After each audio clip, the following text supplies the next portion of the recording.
నమస్తే. టీడీపీలో సీనియర్లకు భవిష్యత్తు ఉండే అవకాశం లేదు. తమకు తాముగా రాజకీయాల నుంచి సీనియర్లు తప్పుకుంటే గౌరవంగా ఉంటుంది. లేదు అంటే పార్టీనే వాళ్లకు రిటైర్మెంట్ ఇస్తుంది అనడంలో ఎలాంటి సందేహం లేదు. టీడీపీలో కొత్త జనరేషన్ శరవేగంగా ముందుకొస్తోంది.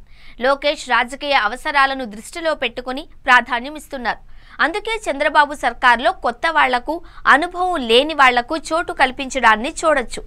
కొంతమంది సీనియర్ నాయకులు పార్టీలో మార్పులను స్వాగతించలేకపోతున్నారు. మొదటి నుంచి చంద్రబాబు వెంట నడుస్తూ కీలక సమయాలలో అండగా నిలిచిన తమకు ఏమాత్రం గుర్తింపు, గౌరవం ఇవ్వలేదు అనే ఆవేదనలో ఉన్నారు. అలాంటి వాళ్లల్లో మాజీ మంత్రులు యనమల రామకృష్ణుడు, పత్తిపాటి పుల్లారావు, గోరంట్ల బుచ్చయ్య చౌదరి, సీనియర్ ఎమ్మెల్యే ధూళిపాళ్ల నరేంద్ర తదితరులు ఉన్నారు అని పార్టీ వర్గాలు చెబుతున్నాయి. ముఖ్యంగా లోకేష్ వల్లే తమకు ప్రాధాన్యం ఇవ్వలేదు అన్న ఆగ్రహం చాలా మంది సీనియర్ నాయకుల్లో ఉంది.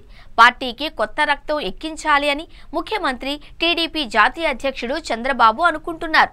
అందులో భాగంగానే కేబినెట్ కూర్పులో ఊహించని విధంగా కొత్త వాళ్లకు చోటు కల్పించారు. తన రాజకీయ వారసుడు లోకేష్ కు చక్కటి భవిష్యత్ ఇవ్వాలనే ఉద్దేశంతో చంద్రబాబు సీరియస్ గా ఆలోచిస్తున్నారు. ఈ క్రమంలో సీనియర్లను నెమ్మదిగా దూరం పెడుతున్నారు. సీనియర్ల అనుభవాలను పార్టీని బలోపేతం చేసుకునేందుకు మాత్రమే వాడుకుంటున్నారు. అయితే చాలా మంది సీనియర్లు అందుకు అంగీకరించడం లేదు. అలాగా అని నోరు తెరిచి వ్యతిరేకంగా మాట్లాడే సాహసం చేయలేక నలిగిపోతున్నారు. తమ రాజకీయ అనుభవం అంతా వయసు లేని వాళ్లు కూడా ఇప్పుడు ప్రభుత్వంలో చక్రం తిప్పుతూ ఉంటే సీనియర్ నేతలు ఆవేదన చెందుతున్నారు.